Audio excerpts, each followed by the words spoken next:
Modi factor work ചെയ്തതുകൊണ്ടാണ് ഇത്രയുമെങ്കിലും സീറ്റുകൾ ലഭിച്ചത് എന്നാണ് എനിക്ക് തോന്നുന്നത്. അതിനുള്ള കാരണം ഇതാണ്. കാരണം മോദിയുടെ ഒരു ചിന്തയിൽ മോദി, അമിത്ഷാ, അച്യുതണ്ട് ബൗദ്ധികമായ നിലയിൽ വിലയിരുത്തിയത് നോർത്തിലും വെസ്റ്റിലും ഇന്ത്യയുടെ വടക്കൻ ഹിന്ദി ഹൃദയഭൂമിയിലും പടിഞ്ഞാറൻ പ്രദേശത്തും കാര്യമായ തിരിച്ചടി വന്നേക്കാം. ഒരു 50 സീറ്റിലധികം തിരിച്ചടി പ്രതീക്ഷിച്ചു. ഉത്തർപ്രദേശിലെ ഈ ഭീകരമായ തിരിച്ചടി പ്രതീക്ഷിച്ചു കാണില്ല. രാജസ്ഥാനിൽ ചെറിയ തിരിച്ചടി, മഹാരാഷ്ട്രയിൽ സാമാന്യം നല്ല തിരിച്ചടി. ഇത് പ്രതീക്ഷിച്ചതുകൊണ്ടാണ് കിഴക്കൻ മേഖലയിലേക്കും ദക്ഷിണ മേഖലയിലേക്കും കൂടുതൽ ശ്രദ്ധ ചെലുത്തിയത്. ശ്രീ നരേന്ദ്രമോദിയുടെ ഒരു യാത്രാപഥം നോക്കിക്കഴിഞ്ഞാൽ തമിഴ്നാട്ടിലൊക്കെ അഡ്രസ് ചെയ്ത മാസീവ് മീറ്റിങ്ങുകളുടെ എണ്ണം തമിഴ്നാട്ടിൽ നിന്നും അധിക സീറ്റുകൾ ലഭിക്കില്ല എന്ന് അറിഞ്ഞുകൊണ്ട് തന്നെയാണ് കിട്ടുന്ന എല്ലാം തന്നെ ബോണസാണ്. ആ രീതിയിലാണ് മോദി പ്രചരണം പ്ലാൻ ചെയ്തത്. അതുകൊണ്ട് ഇത് ഒരു മുൻകൂട്ടി തന്നെ ഒരു ചെറിയ ധാരണയുണ്ടായിരുന്നു, ചെറിയ തിരിച്ചടികൾ ഉണ്ടാകാമെന്ന്. അതുകൊണ്ടാണ് മോദിയുടെ ഗ്യാരണ്ടി എന്ന് മോദി തന്നെ മുന്നോട്ട് വെച്ച ഗ്യാരണ്ടി പദ്ധതികൾ അത് കുറേയൊക്കെ ഏഷ്യത് കൊണ്ട് കൂടിയാണല്ലോ കേരളത്തിലെ ഉൾപ്പെടെ വോട്ട് ഷെയർ കൂടിയത്. നമുക്ക് നെഞ്ചത്ത് കൈവച്ച് പറയാൻ സാധിക്കുമോ BJPയുടെ സംഘടനാ ശക്തി മാത്രം കൊണ്ടാണ് ഇപ്പോൾ താമര വിരിഞ്ഞതെന്ന് പറയാനാവില്ലല്ലോ. ഇവിടെ പല ഫാക്ടേഴ്സ് വർക്ക് ചെയ്തിട്ടുണ്ട്. സുരേഷ് ഗോപി എന്ന വ്യക്തിയുടെ വ്യക്തിപ്രഭാവം, അതുപോലെ നിഷ്പക്ഷ വോട്ടുകൾ BJPക്ക് അനുകൂലമായി അല്ലെങ്കിൽ സുരേഷ് ഗോപി എന്ന കാൻഡിഡേറ്റ് അനുകൂലമായി വരുന്നു. ഈ വി മുരളീധരന് ആറ്റിങ്ങൽ വന്നതും വി മുരളീധരൻ കേന്ദ്രമന്ത്രിയാകുമെന്ന പ്രതീക്ഷ കൊണ്ടാണ്. ശക്തമായ ത്രികോണ മത്സരം ആറ്റിങ്ങൽ വന്നിരിക്കുന്നു. അതുപോലെ തിരുവനന്തപുരം ഞാനൊന്ന് പറയാം. Advocate Adoor Prakash 33.13% votes, V Joy 32.98 votes, V Muraleedharan 32.05. അപ്പോൾ പെർസെൻറ്റേജ് ഓഫ് വോട്ട്സ് നോക്കൂ, നെക്ക് ടു നെക്കാണ് 32-33%. അപ്പൊ ഇതിനേക്കാൾ മെച്ചപ്പെട്ട ഒരു ത്രികോണ മത്സരം സംഭവിക്കാനില്ല. ഇവിടെ നമ്മുടെ എല്ലാം ധാരണ തിരുവനന്തപുരം, തൃശൂർ മണ്ഡലങ്ങളിൽ കൃത്യമായ ത്രികോണ മത്സരവും, ആറ്റിങ്ങലിൽ ഒരുപക്ഷെ നേരിട്ടുള്ള മത്സരവും വിത്ത് ഫൈറ്റിംഗ് ചാൻസ്. അല്ല, പക്ഷേ 3 പറഞ്ഞപ്പോ അല്ലേ പിന്നെ ഈ എക്സിറ്റ് പോളിൽ ആറ്റിങ്ങലാണല്ലോ കണ്ടതല്ലേ? 3ാമത്തെ സീറ്റ് ആറ്റിങ്ങലാണ് പറഞ്ഞത്. ഈ ആറ്റിങ്ങൽ ഒരു ഘട്ടത്തിൽ ലീഡിലേക്ക് വരാത്തത് കൊണ്ടാണ് അതിന്റെ ഇമ്പാക്ട് നമുക്ക് മനസ്സിലാകാത്തത്, ശ്രദ്ധിക്കപ്പെടാതെ പോയതല്ലേ? ശരിക്കും പറഞ്ഞാല് എനിക്ക് തോന്നുന്നു തിരുവനന്തപുരത്തിനൊപ്പം തന്നെ ആ സാധനം നിൽക്കുകയാണ്. തിരുവനന്തപുരത്ത് 15,000 വോട്ടിന്റെ ലീഡ് 1ാം സ്ഥാനവും 2ാം സ്ഥാനവും തമ്മിലുണ്ടെങ്കിൽ ഇവിടെ ഇപ്പോൾ 1ാം സ്ഥാനവും 3ാം സ്ഥാനവും ആണെങ്കിൽ പോലും ലീഡ് 8,000 മാത്രമേ. ഇവിടെ ഒരു സ്ട്രാറ്റജിക് അബദ്ധം BJP കാണിച്ചു എന്ന് ശ്രീ യുവരാജ് എനിക്ക് തോന്നുന്നു.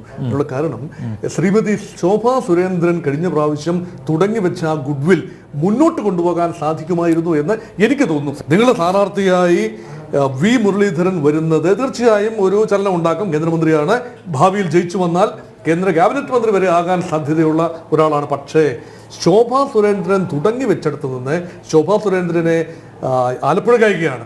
അതേ കാൻഡിഡേറ്റ് തുടർന്നിരുന്നു എങ്കിൽ ഒരുപക്ഷെ സ്ഥിതിഗതികൾ മാറ്റമുണ്ടാകും. പ്രത്യേകിച്ച് ഒരു വേഫർ തിൻ മാർജിനാണ് ഈ 3 പ്രധാന സ്ഥാനാർത്ഥികളുടെ മധ്യത്തിലുള്ളത്. ഇവിടെ ഒരു 10,000 വോട്ടെങ്കിലും മാറി എങ്കിൽ അത് വിജയപരാജയങ്ങളെ നിശ്ചയിക്കാൻ പറ്റുന്ന ഒന്നാകുമായിരുന്നു എന്നൊരു ആംഗിളാണ് ഞാൻ പറഞ്ഞത്. അതുകൊണ്ട് BJPക്ക് ഓർഗാനിക്കായ ഗ്രോത്ത് കേരളത്തിൽ സംഭവിച്ചു. പ്രത്യേകിച്ച് ദക്ഷിണ കേരളത്തിൽ ഈ തിരുവനന്തപുരം ജില്ലയിൽ ഉണ്ടായ ഗ്രോത്ത് അഭൂതപൂർവമായ ഒരു ഗ്രോത്താണ്. തിരുവനന്തപുരം പട്ടണത്തിന് ചുറ്റുമുണ്ടായിരുന്ന 1980 മുതൽ ഒരു ഗ്രോത്ത് ഉണ്ട്. അത് ഓർഗാനിക് തന്നെയാണ്. പക്ഷേ ആറ്റിങ്ങലിലേക്ക് ഒരു വിശാലമായ ഒരു ഗ്രാമീണ മേഖലയിലേക്ക് കൂടെ BJP വളരുന്നു എന്ന് പറയുന്നത് വളരെ പ്രത്യേകതയുള്ളതാണ്. അതുമാത്രമല്ല, മധ്യ കേരളത്തിലും പത്തനംതിട്ടയിൽ അനിൽ ആന്റണി വലിയ അത്ഭുതം കാണിച്ചില്ല. അനിൽ ആന്റണിക്ക് പകരം ഒരു ഹിന്ദു കാൻഡിഡേറ്റ് ആയിരുന്നു, കുറച്ചുകൂടി മെച്ചപ്പെട്ടൊരു കാൻഡിഡേറ്റ് ആയിരുന്നുവെങ്കിൽ പത്തനംതിട്ടയിൽ ഒരു ഫൈറ്റിംഗ് ചാൻസ് ഉണ്ടാകുമായിരുന്നു.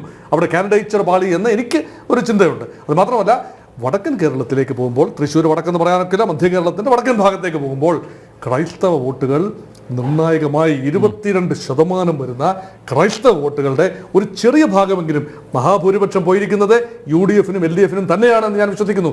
എങ്കിലും ക്രൈസ്തവ വോട്ടുകൾ BJPയിലേക്ക് സ്വാംശീകരിക്കില്ല എന്ന തിയറി ശരിയല്ല എന്ന് സുരേഷ് ഗോപിക്ക് ലഭിച്ച 4 ലക്ഷത്തിൽ പരം വോട്ടുകളാണ്. അപ്പോൾ ക്രൈസ്തവ വോട്ടുകൾ കിട്ടാതെ ഒരു കാരണവശാലും അത്രയും വലിയ നമ്പറിലേക്ക് സുരേഷ് ഗോപിക്ക് പോകാനാവില്ല എന്നതാണ്.